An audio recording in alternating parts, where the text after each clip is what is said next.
Hello and welcome back to the CCI platform. My name is Liam Gartland and I'm founder and producer of the Gradfest, and I will be here all day presenting on the CCI platform. And for those of you who are just joining, please make sure you subscribe to the YouTube channel so it enables you to comment if you've got any questions throughout the session. And you can also go back and look at everything that's happened this month on the CCI platform, as everything is available for 1 month only. And we now have a wonderful Q&A with Harry Blumenau. Hello. Hello. How are you? I'm all right. How are you? Yes, I am all good, on this sunny, I should say sunny day. Yeah, it's very nice. I did a walk around the village this morning. It was lovely in the sun. Yeah, it's nice. I mean, it's better than we've had, so let's keep clinging on to it. Fabulous. Well, I guess to start off with, tell us a bit about who you are and what you do. I'm a casting director. That's about all I have to offer. This is always like the hardest bit for me because I'm really bad about talking about myself. I'll tell you how I got into it, I suppose. So I started off as an actor. I trained at Italia Conti for what seemed like 10 years, but it was only 3 years. And I loved it there. But I graduated and then worked relatively solidly for a few years. Woke up one day with severe stage fright and couldn't be an actor anymore. So I ended up doing what I was always going to do, which was going into casting. And that's how I got here talking to you. Well, and that's the thing. I guess we all feel like we've been at drama school for numerous years than we actually were. It feels so long, and then you get out and look back, and you're like, I was only there for 3 years. What the hell? Yeah. It was a mad one. I loved it, but I was never a dancer, so that much dance in one course was quite hard for me. But I also think it sets you off to kind of do anything, kind of be creative as such, and that's something that I think I'm kind of so passionate about, is when you graduate from drama school, you're a creative and not just a performer. Yeah, I think that's right. I think in my case, I was always an actor, and then thanks to going to a proper 3-year MT course, I ended up being able to do quite a lot of stuff. I was still never a dancer, but I did end up in a few shows where I had to dance, if not just for a count of 8, but I still had to dance. So it was thanks to that. So kind of a question I have, first of all, is how did you kind of move and make that transition from being an actor to being a casting director? I'm fairly lucky in fact, I was very lucky in the fact that my mother is a casting director. So it was quite easy to call her and say, I need a job. And I literally called her and said, I need a job. And I started by just being an audition runner, which is, the person that ticks you in at an audition and then takes you through.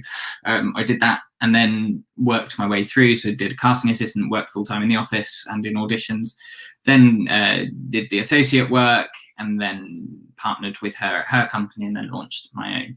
So that's sort of my progression through it. I think it's really, really hard to get into casting anyway, I think. So it always helps if you're a runner first. Yeah, and I guess it's about getting to know people. And although you kind of had that bit of an upper hand, obviously, because your mother was a casting director, it's still about getting to know the other people and the creatives in the room and see how it actually works. Yeah, no, absolutely. I'll never be able to be that lucky again. That was brilliant. I got to meet literally everyone, and that was fun. And then started working with them on my own projects and progressing through that way. And I work with lots of them with my own company, which sounds a bit like a coup, but it wasn't. But I did, get to work with lots of people, which was great. So kind of moving from being under Debbie O'Brien and then deciding, actually, I want to kind of also do my own work. How did you kind of set up that whole situation? Because I guess it's like anything, isn't it? It's like being an agent under an agent's name and then deciding you want to set up yourself, and it's so difficult sometimes when you've got that name under that person, I guess. Yeah. I mean, I think for the hardest bit for me was always struggling to not be seen as Debbie O'Brien's son. That you know, for a good 5 years, that's who I was. And then various routes happened where I ended up signing with an agent who works very hard for me, but doesn't rep the Debbie O'Brien stuff. So that's sort of where I lie with my stuff. Is I seem to specialize in new work. That's you know, that's what I'm passionate about. I really love new stuff. I really love abstract things. I just did my first film for I say just, but it's been a year. I've been locked in my house for a year, it seems. You know, I just did my first film for Tate Britain. That was something I'd never done before, and I sort of thrived on it because that's the world in which I live. Well, then you look at the stuff we do at Debbie O'Brien's, which is your big musicals and your big regional work. That's, you know, kind of the difference between us. And then, you know, the benefit of us still being a family is that we do talk about everything. So it's not like we're separate. We do still cross over, and you know, we've always got a support system in place that helps each other. And you know, we live in the same village, so it's not like. But no, setting up on my own was a good way of us distinguishing the two different projects at each time. Yeah, and kind of saying that you know, you kind of start now, and that's something you do, is casting new work and new writing because it's something you're passionate about. What did you find was different between like the process? Because I guess casting a musical that you know is a lot different to casting a piece of theatre that you've literally picked up and read a script of. Yeah, I think to be honest, the processes I put in place are the same across all of our shows, so it's not too much difference. I think the thing I find so exciting about new musicals is you get to give new people a chance. Which I think, you know, keeps our industry fresh. It keeps everyone young and alive and vital, and you know, and it's a really good way of making sure that we don't just keep the same casts on each show. You know, every casting director has their own style and what they do, so you'll see quite a lot of similar styles in our casts. But what I really love about the new work is being able to get new people in and making sure that, you know, much like everything we do, we try and give graduates a chance as much as we can, because I think it's important, because otherwise there is no progression. And we do a big cross section from fringe to West End to cruise to international to arena stuff, and what we try and do is use some progression in that. So if we've cast someone at, say I'm doing something at the Barn or Above the Stag, we'll try and pull them through to other jobs because actually they've invested early in this, and we think it's really important to see some form of progression amongst people that do go into the I don't want to say smaller scale, but the this end of the spectrum. I think it's important that we see them progress through to wherever they want to go. That's why we do it all. And I guess it's kind of a nurture thing to kind of nurture someone through, you know, your fringe jobs and your new stuff, and eventually then they're straight into the big commercial. Yeah, absolutely. And I think, you know, nothing brings me more joy than when I see someone that I've cast in a play Above the Stag, who then out of nowhere is in a feature film. That happened this year, and I saw someone like literally as a supporting lead in a feature film who we had at Above the Stag, and I was sort of just overjoyed. And I was almost like, well, I found them first, you know. And that's a really good part for me, is when I get to see that. And also, like, I feel like I want to treat people the same way that casting directors who I aspire to, you know, like I've got Debs and I've got various others who I won't name who invest quite heavily in my career and look out for me.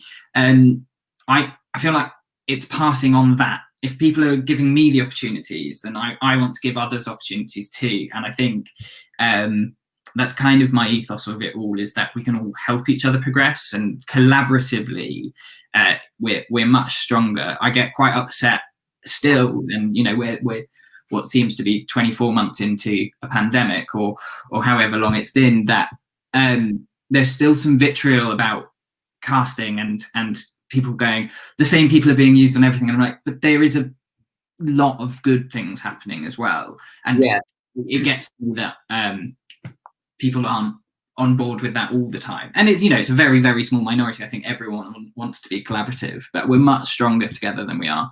And I also think that people forget that there is another world to other than commercial theatre. Like, you know, West End isn't theatre. There's so much more to what we have in our industry, and it's about looking at everything across the board. Yeah, absolutely. I don't think that you know, you've got some shows in the West End that aren't, you know, necessarily bigger and better than some shows in the Barn in Cirencester or at the Hope Mill, where their stuff is exceptional. I didn't get to see Rent, but the production shots of it look amazing. You know, the first thing I saw at Hope Mill was Parade, and I loved it. And, you know, I wasn't the biggest fan of Parade before, and then I saw this production and went, oh, this is what it's like, and now I love it. So it's, you know, that kind of stuff, I think, is equal to, if not greater than, some shows in town where you go and you go, oh, that was nice, you know. And I feel quite similar about some cruise lines where the production scale is huge, and you go, oh, this is proper huge, wonderful stuff that is easily equal to what you see everywhere else.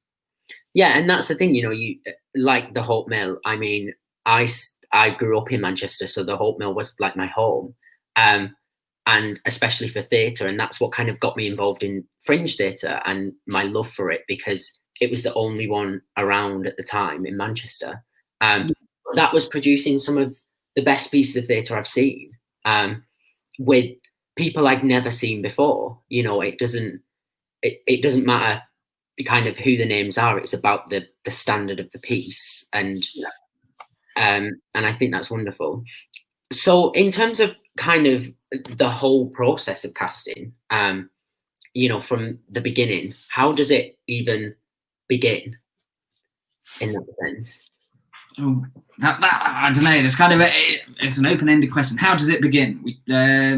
In what way? I guess how champagne behind you. I promise you, those are decorative. I didn't drink those before we started. Like that, it's better.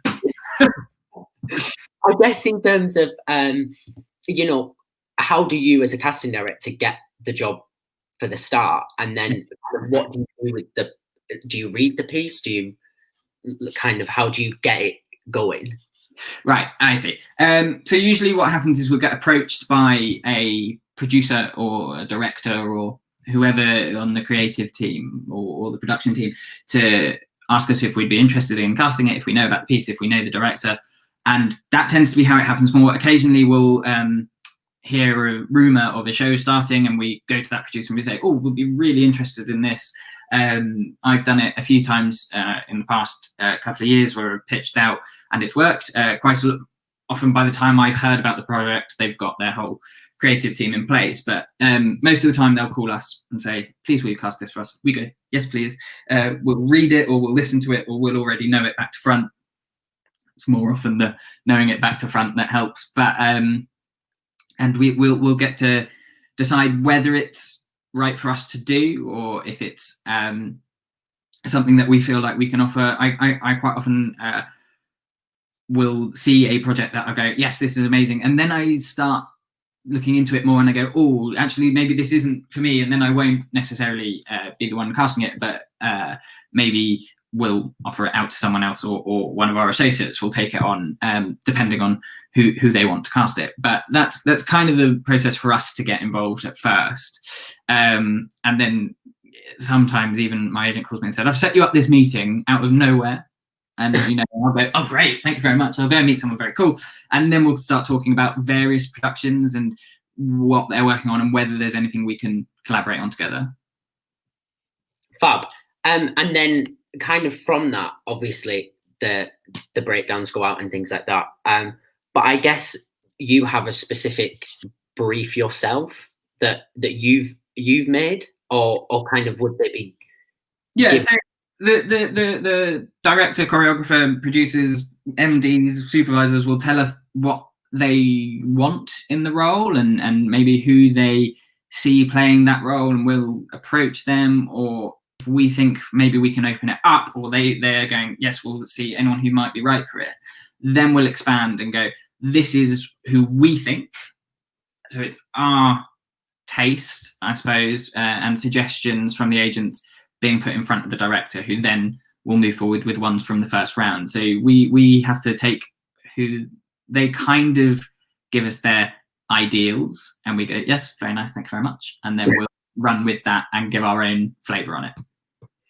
Fab. And then I guess in terms of casting a fringe musical, to casting a commercial musical, to casting, you know, your film that you did, what kind of similarities and what differences kind of come into twine with that? Because they're all so different, but they're all... The hard thing with not big commercial, I don't know why I'm stumbling to find the words there, but not big commercial theatre is time constraints and budget. You know, the budgets are smaller when you don't have huge shows to do. So if I'm doing something for the barn, we'll often do it in 3 days, if not 2. Occasionally we'll be lucky and have a week to do something in, but more often than not, it's first round final for off West End fringe regional work. When you then go towards West End UK tours, you've got a couple of weeks, if not a month, to get your cast in place and do 3 or 4 rounds of each person, and you know, you get to see more in that sense, and really delve into and give people more time. You know, you can do shorter first rounds and then spend time with them in recalls, getting them to where you need to be. Whereas on fringe, you kind of don't have all that time. So you just go, oh, this is who I think, this is who I know, these are the graduates who I want to bring in, let's spend some time with them. And it's just a bit rushed. But then, you know, I think something we're really keen and doing and positive is giving everyone a chance. So I apologise to anyone who's listening who's ever been at my auditions, and especially on the fringy stuff, where we're running late. It's mainly because we're just trying to give everyone a chance, and also I just want to get everyone in and as many people as possible in. Yeah, completely. And I think that is so kind of lovely of what you do is, again, working with new writing and new work and kind of more of the fringe venues, but also being able to give people chances and wanting to kind of get the best out of people. And that goes to say, I guess, with what you learn at drama school, is that every single casting director, every single producer, every single, you know, creative wants the best cast they can. Yeah. You know, and people kind of can get so worked up and so nervous about auditioning. But actually, you know, when you're sat there, you're probably hoping that everyone is amazing so that you could... Yeah, you know, there's I completely understand. As I said, I suffered from quite severe stage fright, so I completely understand the nerves of it all. And I'm still not great at talking to large groups of people. Anyone that's done the big dance calls with us know that I not struggle, but I go up to them and I start stumbling over my word, like I am now. You know, like there is that's still that fear for me. So I completely get it. I think the thing for people to remember is that we're on.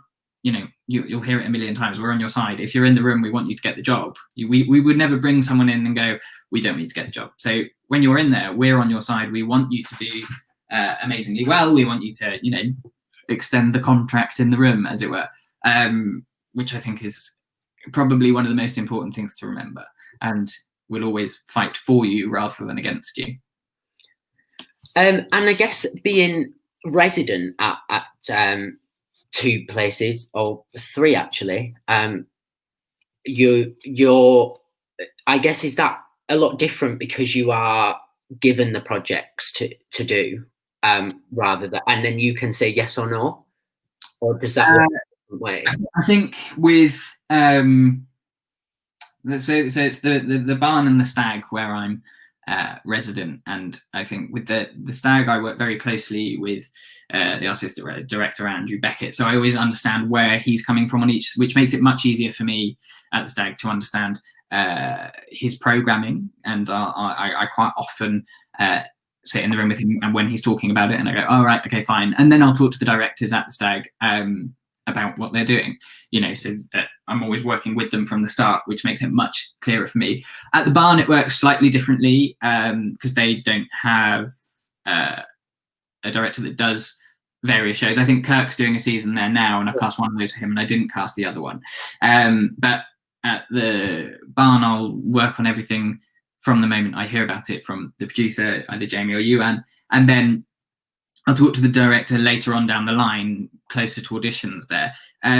But again, at the Barn, if something's not right for me, then we would use a different casting director, just because it's unfair to the director if they don't think that I'm necessarily the right person for their project. And I think I say that it's happened on 2 productions in the 3 years, 4 years, 3 years that they've been open, that it hasn't happened that much. But it's always more beneficial to the project if you've got the right creative team on board, and there's no point in me doing various shows because I'm not necessarily the right cast director for it. And kind of how do you, I guess this is a question that is something that I'm very much unaware of the answer to, knowing what's right for you as a casting director, because I guess when you're not a casting director, you just think that you go up and cast a show. Do you know what I mean? But how do you know what is right for you? What is it that kind of picks it out for you?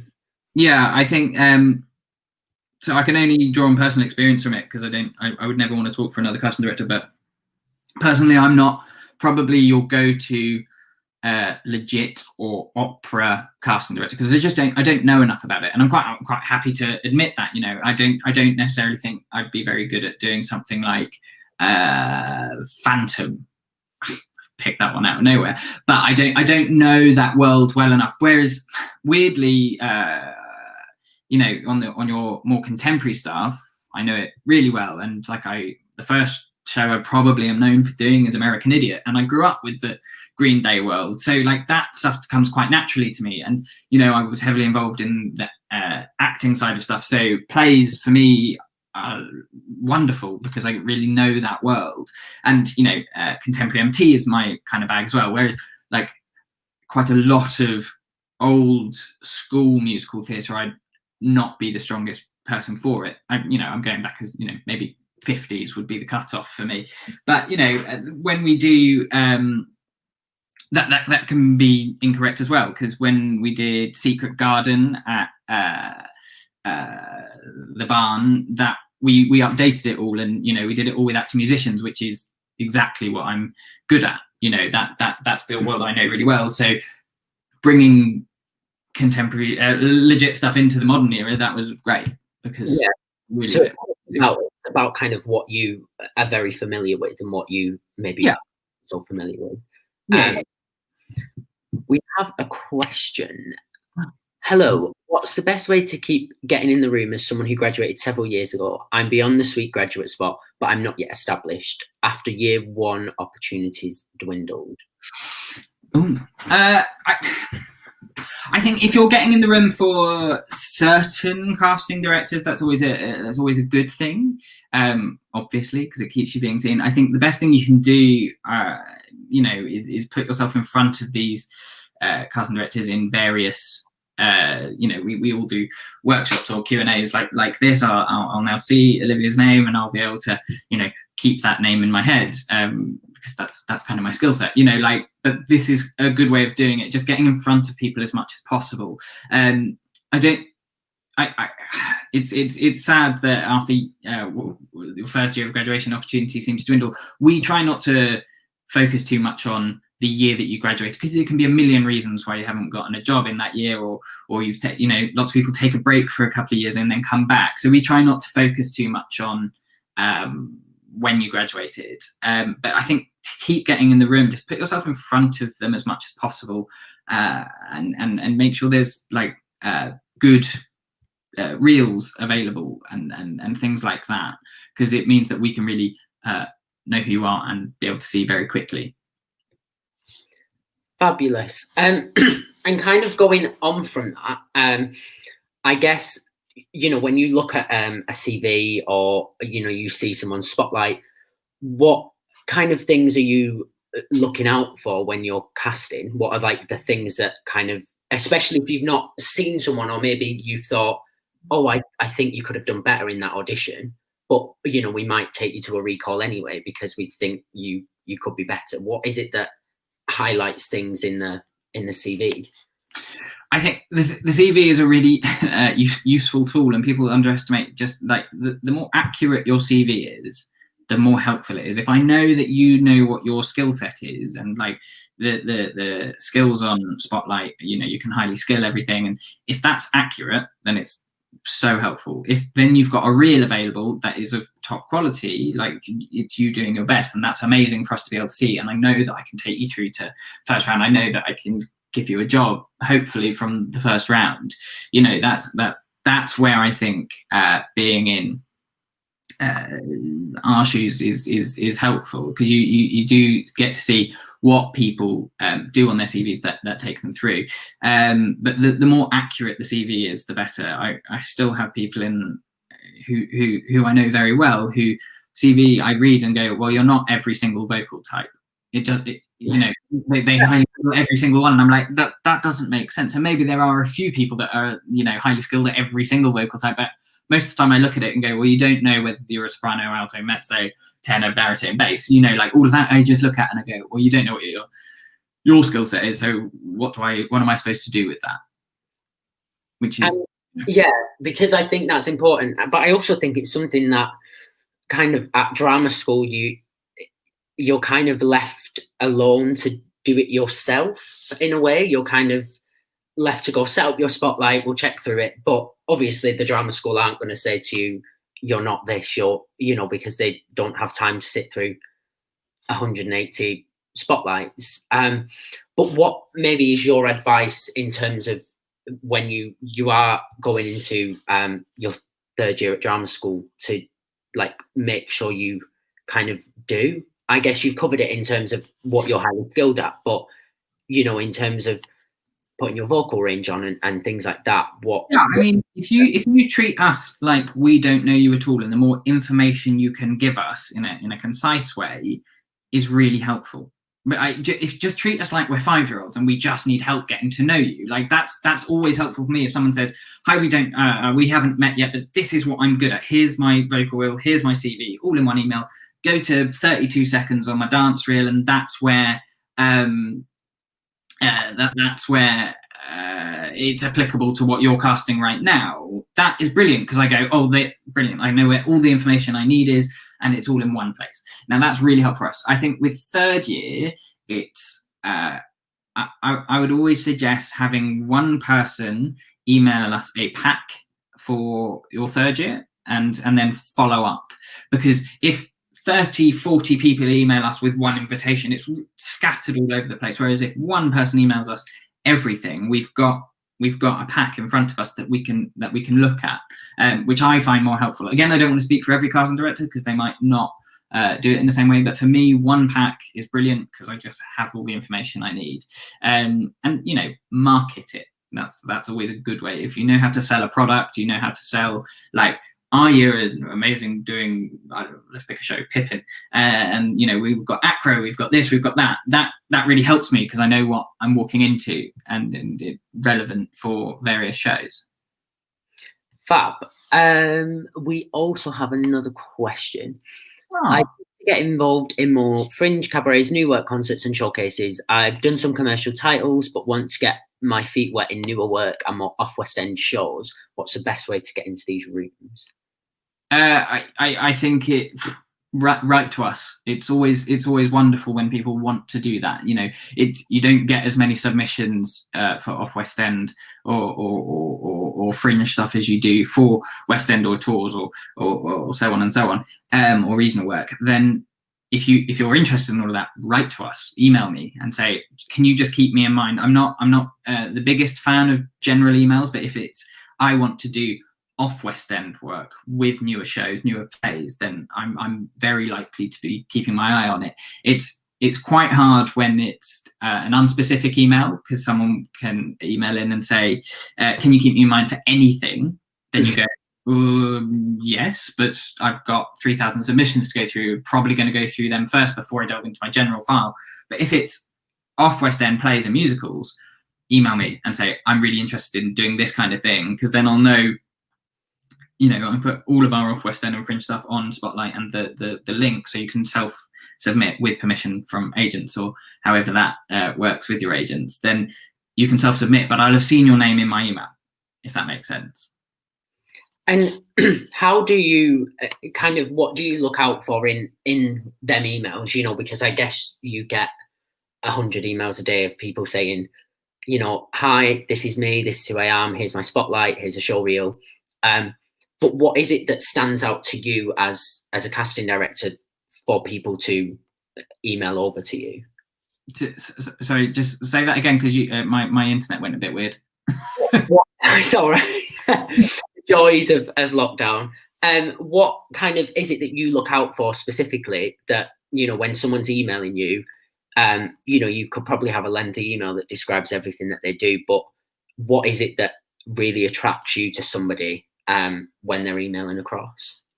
I think again, it's that thing of always email with a reason. You know, just if there's a show you're definitely right for, if there is you know, Off West End stuff that you're definitely right for, email us with that information. Again, I'd say if you're just emailing to say, hi, this is me, please keep me in mind, that is unlikely that that's going to get much more notice than reading it once, because we just have too much going on in terms of our emails.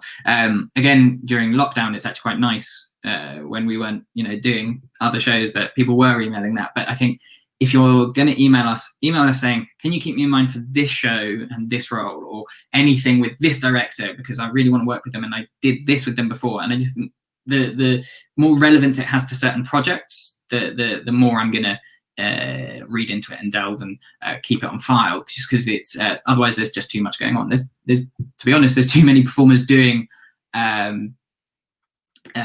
generic emailing that for it to stand out, if you know what I mean. But again, if you've got your reel attached to your link on Spotlight, or you've attached it to an email and you say, go to 32 seconds where this is relevant to this show, then that's going to stand out to me, because I know it's concise and I don't have to sit through 32 seconds of something that isn't appropriate for the show.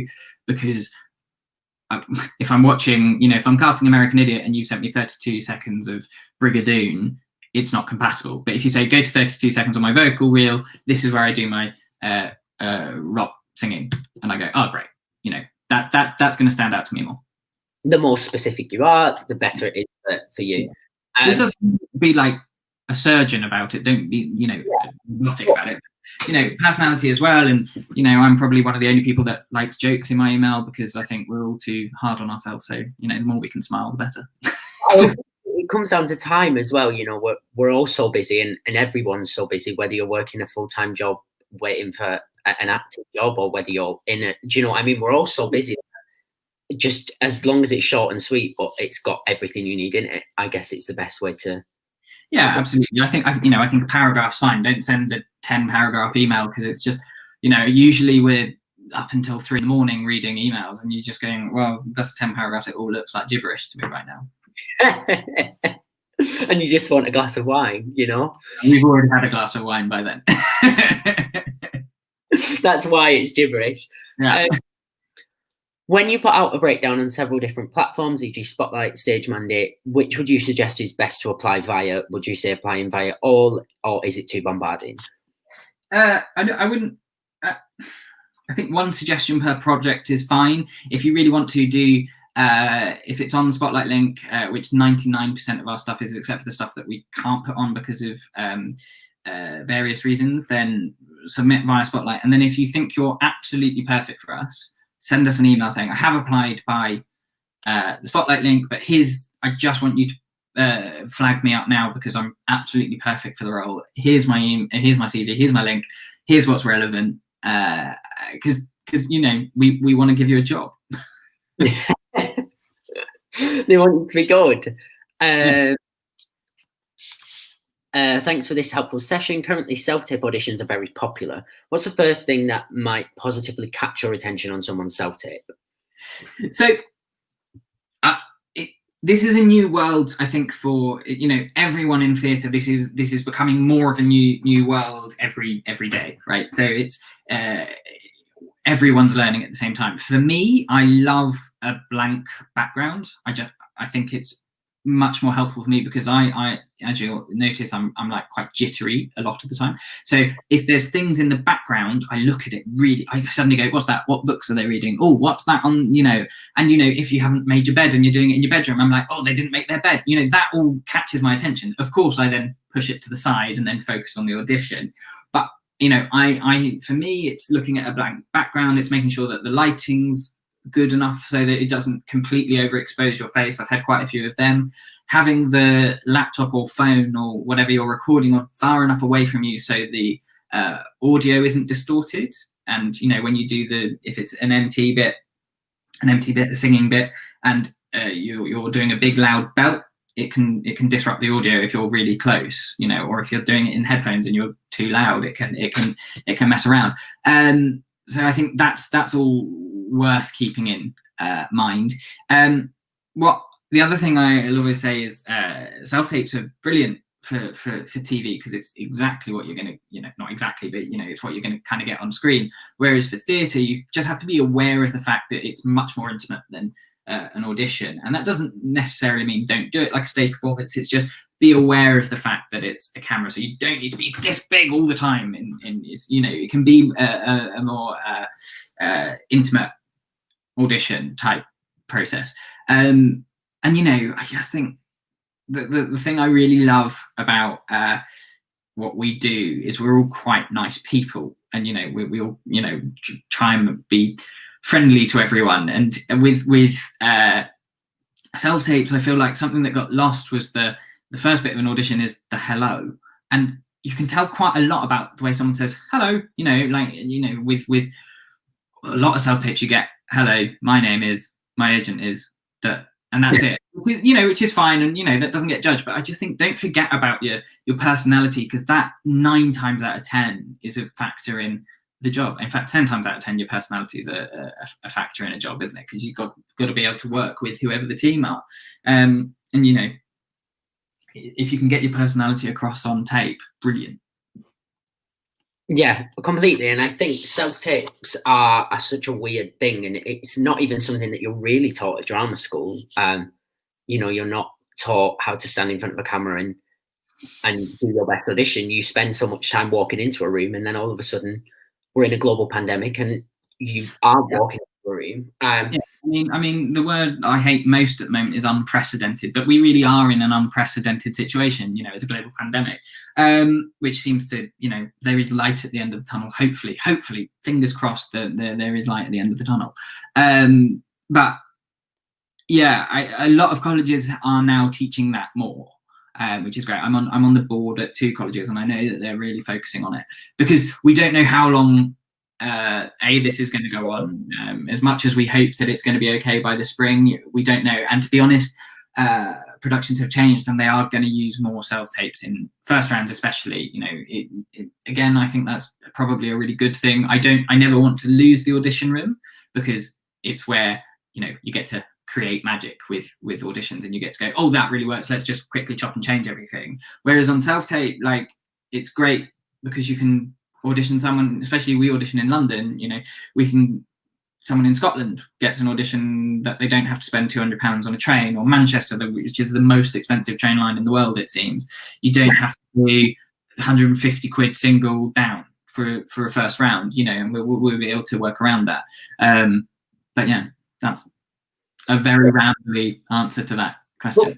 And I think it's something that, you know, drama schools will start to put in place a lot more and be more direct about, is that is kind of the way we're moving in the industry. I think you know, outside of drama schools as well, everyone can be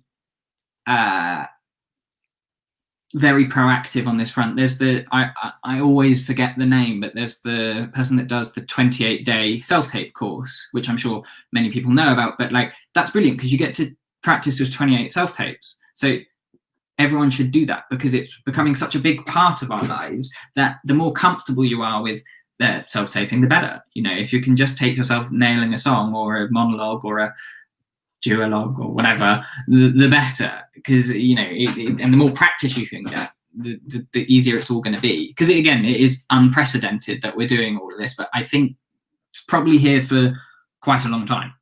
Yeah, and there is so much now, I think, coming up out in the world, you know, via the internet that is supporting the self-tapes, and there is so many people kind of giving opportunities to help learn about them for people who may not have had that experience because it wasn't a thing. And it's just about looking out on Twitter, especially, is such a big platform for that. But also, I think you learn from asking, you know, your peers as well, because just someone else's eye on a self-tape, or going back to it in 3 days' time. You know, I've done it before. I've gone back to it in 3 days' time and thought, what was that? Like, you know. Yeah. I think I'm probably going to ramble here again, but I think the thing with self-taping is that you have an opportunity to get it right more than you would do in an audition, and everyone suddenly has to critique themselves, which hasn't really been a thing, because once you walk out of an audition, you should just forget about it. You know, it's gone. You can't go back and look over it. Whereas with self-tapes, everyone can suddenly critique themselves a lot. And I think the best thing you can do is kind of like ask other people what they think, because I know full well that when I look back at my own work, I think it's dreadful. And other people think it's quite, you know, can think it's quite good, but I'll look back at my own work and go, well, why didn't I do this like this? And this could have been more efficient, right? And I think with self-tapes, actors and can look at it and go, oh, that's terrible, and judge it far too quickly. But they could ask someone else for advice. So you've all got friends who you can ask. And I think that's probably a good way of doing it. Yeah, completely. It's something that I think, you know, you do at home, you're sat there thinking, oh, I could have sang that better, actually. Whereas in an audition, you walk in, you do what you can. And if they don't ask to see more, then that's your chance gone.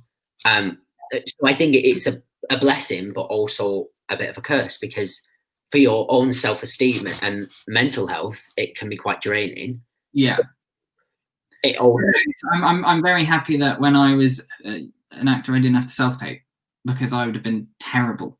I would have judged everything, and I would never have been happy with it. And I think that's probably something that we can all, you know, learn to do better, is not necessarily critiquing ourselves harshly, but looking for the positive bits of what we do. There will always be negatives if you ask yourself, but like, you can look at the positive side of things. I think, especially with self-tapes and such, where you can go, oh, well, I did that well, if I need to tweak it, then I can tweak this bit. And I think that's a constructive way of looking at it, rather than going, it was all rubbish, not doing it again. Yeah, you know, which doesn't help anyone. But yeah, that's kind of what I think. Hi Liam, hi Harry. With there still being a lot of uncertainty during the pandemic and theatres reopening for the future, are there any projects potentially in the pipeline that you'll be directing? No. No, not at the moment. I think that I was supposed to be a part of my. I direct some stuff as well. Very, very few things I do direct, but it's always things that are projects I really want to do. And I directed Emma at drama school, so that's how she knows me. I was supposed to be directing in New York last month. I was supposed to open a show in New York, which obviously didn't happen. So that was sort of the end of what I was doing in 2020. I think hopefully that will open next year, maybe. But I'm not pursuing directing at the moment, just because I'm a casting director more than anything. But if there is a show that I definitely want to do, Emma knows that the shows that I love doing are John Godber. That's like my favourite thing to do. I love bouncing with teachers, all of it. I just think he's brilliant. So if there's any of that, then yeah, I'll do that, you know. But at the moment, no, nothing for directing currently. And how do you, I guess, being a casting director and a director at certain points, how do you kind of balance that? Because I guess directing is something that you just do when you feel like there's a project that's right, but casting is kind of your full time. Yeah, to be honest, I had a pretty horrendous year last year. Again, I can't really remember when it was because I don't know what month it is now, to be honest. I had a pretty horrendous time last year where I was directing a show. Beginning of last year, that's when it was. I was directing a show, but I was also casting 6 other things at the same time. And it was too much work, if I'm honest. I got quite ill from it because there was just too much to do and I didn't sleep for about 6 months. But then that was like the last time I tried to balance that. I think from now and like there's been a whole reevaluation of how I work constructively over the past 8 months, just because everyone's reevaluated everything, and I'll do far less things at the same time. You know, we churn over a lot of work, and I think that's not been constructive to our health. We always do the best job possible on it, but it's not constructive to our health. So like balancing it is quite difficult. And when I'm just focusing on casting, I know exactly how to do all of that. So I can cast 8 things at the same time. But if you throw in directing at the same time, it's just impossible because you lose 40 hours a week, and there's no way of making it up unless you don't sleep. So I think we won't do that now. Yeah, but I also think it's probably nice as well to have that change in, you know, and not just, it can get so kind of repetitive and draining, but I guess doing different projects, it's different. But you know, like again, this is one of the reasons I do new work a lot, is it keeps things fresh. And you know, there is that world in which we all live and breathe what we do, and like this is, you know, we're all fiercely proud of our industry, and we all make ourselves ill by working too hard and not giving ourselves enough, you know, like self-care and taking that time for ourselves. And I think if you've got new projects on the go, which is what we do, then it's fine, but you still need to not burn out. And I think I burnt out a couple of years ago. We did something like 80 shows that year, and I was just knackered by the end of it. So, you know, that is quite hard, but it was all new work, so it was all worth it. But then I took December off that year, and it was brilliant because you suddenly went, oh yeah, no, God, that was worth it. But you have to take that time to reflect on what you do the whole time. And, you know, the more you reflect, the more you really do learn to appreciate what it is you do. And the hardest thing about the pandemic, as much as I'm trying to pretend it didn't happen, is I've taken a lot of time to develop myself as a person and you know, control my temper and things like that. You know, like I work in a high pressure job most of the time. So 8 months focusing on myself has completely changed the work-life balance and made it important which shows are like ones that I should be doing and ones that I want to be doing, rather than just doing shows that are helping everyone. Because as much as I do want to help everyone, I don't think I do the best work I can do just by churning out 80 shows a year. I'd much rather do, you know, 40 shows a year and give it 120%, but then also have some work-life balance, because I didn't have that before, and now I do, which is nice. Yeah, I think that's the thing. I've said this to quite a few people about this whole lockdown situation. You know, we go through life wishing that we had 4 weeks to do whatever we wanted to do and kind of work on ourselves and have that time to just be, you know, find what we love. And we've basically been handed it to us in not a nice way, but it's been handed to us. So I think it is a time where we go, I'm kind of thankful for where we are right now, because it's been useful for many people and it's helped us a lot. Yeah, I know a lot of people, and like I'm not going to take anything away from the people that have hated every second of this, because I think a majority have hated every second of this, and I think that's fair. But there are some people that it's been good for, and not financially, not in terms of career progression. It hasn't been good for that, but in terms of figuring out where your head's at with it all, it's been great. You know, I now take at least 10 minutes every morning to meditate and make sure that my thoughts are in line for the day, and just like regulate my breathing. And I've become obsessed with cycling, and that's been another part of meditation for me. You know, I'm now doing 200 kilometers a week on the bike, which I do before I do any work in the morning, which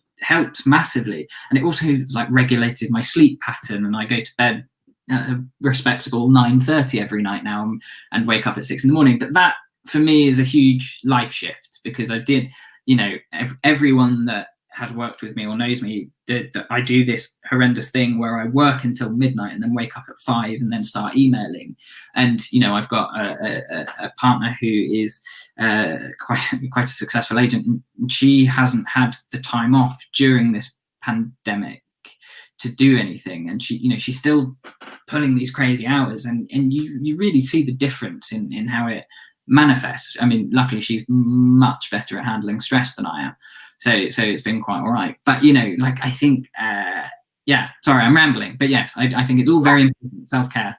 Talking about cycling, tell us about your venture that you are doing. I was supposed to be riding from London to Paris in November. I think it was in a week, next week. The 23rd, I was supposed to be going. That's obviously been cancelled because of the pandemic, and we rearranged to April. So we're going to be doing that in April. This month we were then supposed to be doing Bristol to Land's End, which is just over the distance from London to Paris. But again, then lockdown 2 happened. So it's just been a bit every charity thing we're doing, and we're doing it for. I'm cycling with an agent friend of mine who's one of my best mates. He's Bo from Collective Agents, and we're doing it together for 2 charities. I'm doing it for Epilepsy Society because I grew up with epilepsy until the age of 19 or 20, and I suffered from pretty severe grand mal epilepsy where I had multiple fits every night until they medicated me, put me on medication, whatever the right way of saying that is. And Bo's doing it for a charity called Hugh, which is the men's mental health charity, who, I think for us, what's been really apparent, because we support these charities, what's been really apparent is that charities have had no money coming in because there's just no excess cash for anyone at the moment. Even they've just had money gone missing. So we're just trying to do everything we can to raise some money for them. And so we're doing these 2 rides. Well, it's supposed to be 1 ride, but we're going to do 2 because, well, we're crazy like that. And then there's various ones throughout the year. But, we've raised, I think, £1,000 each so far, which is great considering the situation we're all in. But yeah, so I'm doing that, which is fun. And then I've got various charity things coming up next year on the bike as well, which is terrifying because work will be back by then, but it'll be fine. And for anyone who's looking to kind of on that, is there any way of finding that on Twitter or? Yeah, it's all on my Instagram. I think it's on my Twitter as well. I don't know.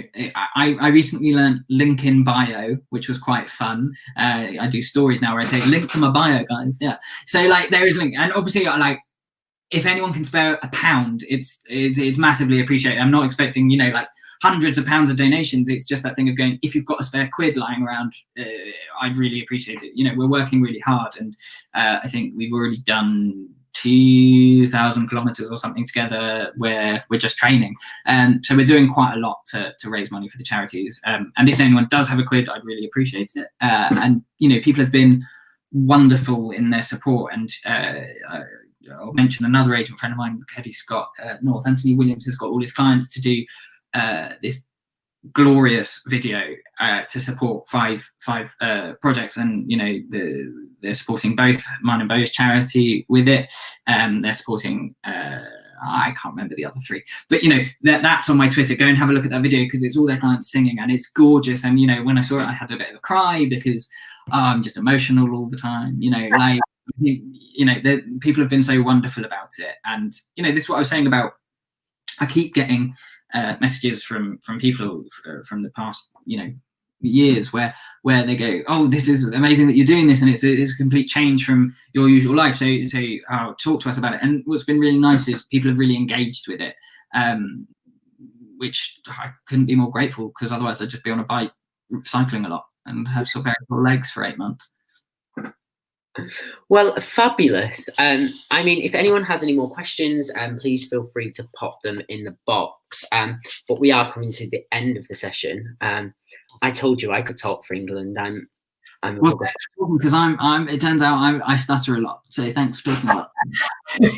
Yes, I'm bad for talking, which is why I love Q&As, because I just keep asking and asking, and I always find something to ask. Yeah, absolutely. I to be honest, these have been great for me as well, because I get to talk to various performers I haven't met or ones I have met, and kind of get to just still be a part of this industry whilst there's not a hell of a lot going on. You know, anything I've been doing for the past year has been kind of behind the scenes, sort of just. I've done a lot of profile stuff in the past few months, which is great, but it's like not meeting lots of new people, which is what I really love doing. So this has been great for me. It's wonderful. Fabulous. Well, I mean, all your links for everything of ways of contacting you, your Twitter and all your social media are down below in the description of the YouTube channel for anyone who would like to follow you on any socials. For anyone who has missed the first half of it, you can always go back and watch everything, because this video is available for 1 month. 1 month, a whole month. I'll now go back and critique myself. Yeah, yourself, Tate. But yes, thank you so much for coming on and being a part of CCI. It's been wonderful to chat to you, and I will hopefully see you around soon in the future. Thank you so much, and have a wonderful day. And you. Cheers. Bye. Guys, thank you so much for coming on and being a part of the Q&A. And for anyone who's asked questions, thank you so much. We will be back in an hour's time at 12 o'clock.